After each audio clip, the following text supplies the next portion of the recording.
Good morning. आज हम इस सिस्टम ऑफ लीनियर इक्वेशन का सलूशन निकालने के लिए बता रहे हैं, जिसमें दो मैट्रिक्स ए एंड बी दिया हुआ है। पहले कह रहा है कि ए और बी को गुना कर लो, गुना करने के बाद उसके हेल्प से इस सिस्टम ऑफ लीनियर इक्वेशन को सॉल्व करना है। अब हम सबसे पहले इस सिस्टम ऑफ लीनियर इक्वेशन को यहाँ पर लिख लेते हैं। लिखने के बाद इसका मैट्रिक्स इक्वेशन बना लेते हैं। पहला कॉलम में x का कॉफिशिएंट 1, 2 एंड 0, दूसरे कॉलम में y का कॉफिशिएंट -1, 3 एंड 2, 3 एंड 1, एंड तीसरे कॉलम में हम लोग क्या लिखेंगे, z का कॉफिशिएंट 0, 4 एंड 2 लिख दिए। x, y, z and the constant 3, 17 and 7। अब इसको ही हम लोग इस तरह से लिखते हैं ax is equal to B.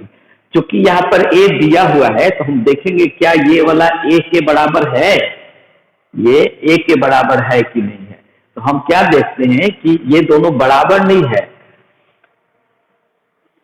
ये वाला मैट्रिक्स चाहे तो उसके बराबर होना चाहिए, चाहे तो उसके बराबर होना चाहिए, या इसका उसको ट्रांसपोज होना चाहिए, या फिर उसको ट्रांसपोज होना चाहिए। तो ऑब्वियसली ये वाला इसका जो है तो ट्रांसपोज यहाँ पर दिया हुआ है, तो इसका ये वाला ट्रांसपोज हो गया।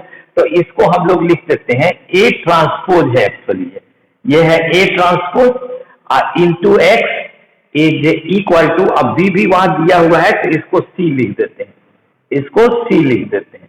अब हमको एक्स निकालना है तो यहां से हम लोग क्या लिखेंगे, X is equal to A transpose जो आ रहा है उसका इनवर्स करना है इंटू सी करना है।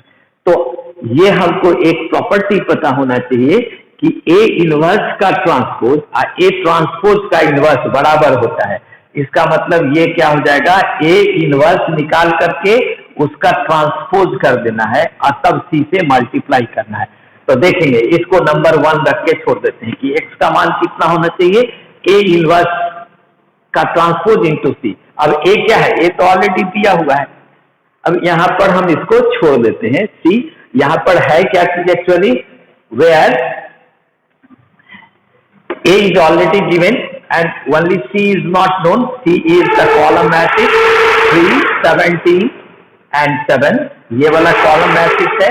और एक्स ये है, X is which matrix, X Y and Z, X Y Z है।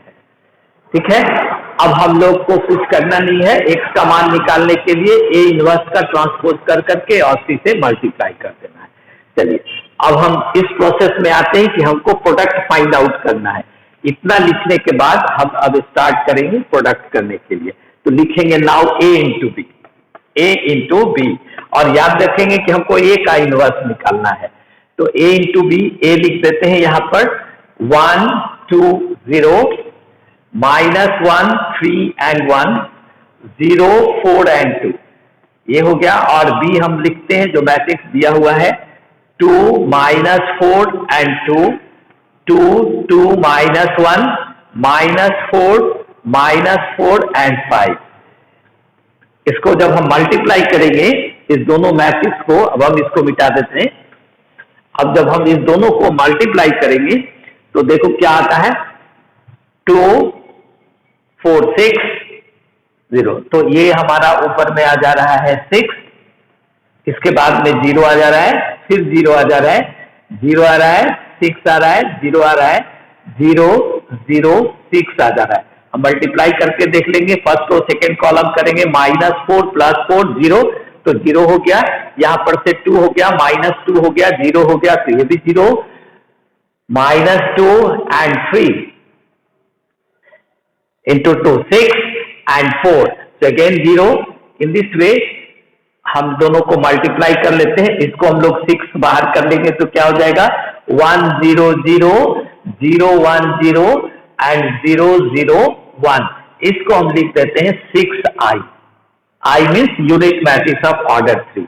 Therefore from here I can write, क्या लिख सकते हैं हम, a into 1/6b is equal to i। अब यहां क्या देखना है कि हम 6 से डिवाइड किए b को, a को भी कर सकते थे, क्योंकि a का इनवर्स लाना है इसलिए b में डिवाइड किए।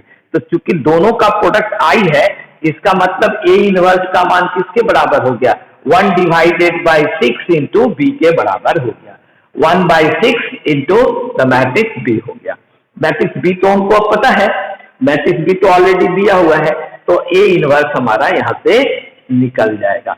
ए इनवर्स हमारा निकल गया। तो ए इनवर्स किसके बराबर हो गया? Then what is A inverse? A inverse is 1 divided by 6 into B. B का मान लिखते हैं हम लोग 2 - 4, 2 - 4 2 and 2 - 1 -4 and 5। अब x सोल्यूशन निकालने के a इंटू बी तो हम लोग निकाल लिए, ये कहा था एक पार्ट ये था हम लोग को कहा हुआ है निकालने के लिए। अब इसका यूज करके हम क्या निकाले? a इनवर्स का मान निकाले। अब इसमें a इनवर्स का ट्रांसपोज करके इंटू सी कर देंगे तो x का मान निकल जाएगा। तो अब इसके बाद हम लोग लिखेंगे हेंस, इसके बाद हम लोग क्या लिखेंगे कि हेंस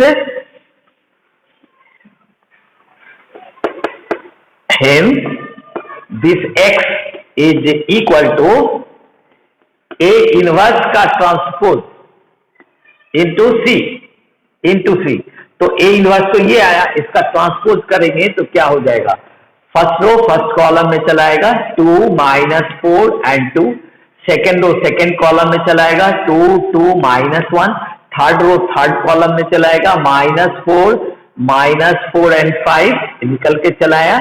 इसके बाद हम लोग को सी से गुना करना है, तो सी हमारा कितना था उसको हम लोग यहाँ पर रख देंगे। सी का मान था कितना? 7 था, 17 था और कितना था? 7 17 3 17 and 7 था। 3 था यहाँ पर, 17 था and 7 था। अब इसको मल्टीप्लाई कर लेते हैं हम लोग। 1 डिवाइडेड बाई 6 कितना हो रहा है? 6 34 6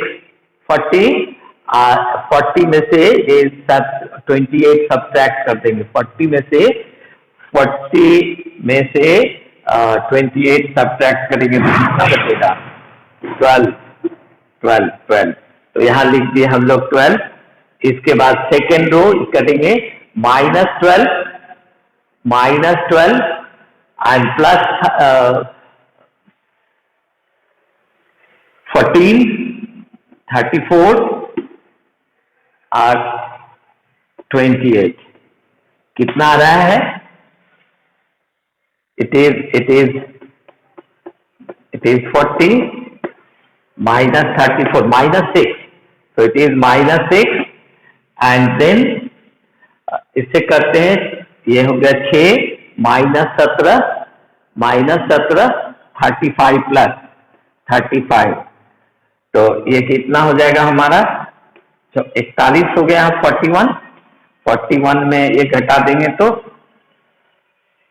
कितना आ जाएगा?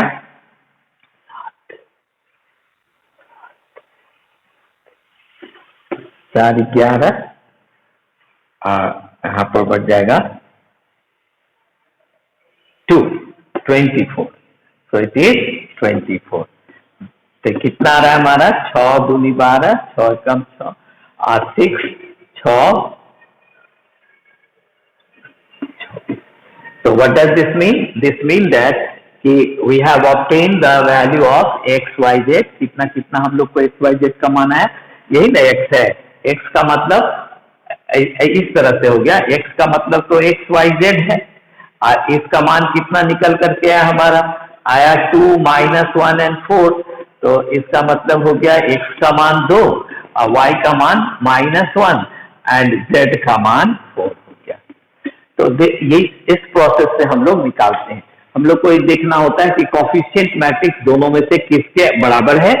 बराबर अगर नहीं है तो किसके ट्रांसपोज के बराबर है, उसके बाद हम इस प्रोसेस को जो मल्टीप्लाई करने दिया था मल्टीप्लाई कर लेते हैं और फिर आगे हिसाब बनाते हैं। इतना इस वीडियो में। Okay, thank you.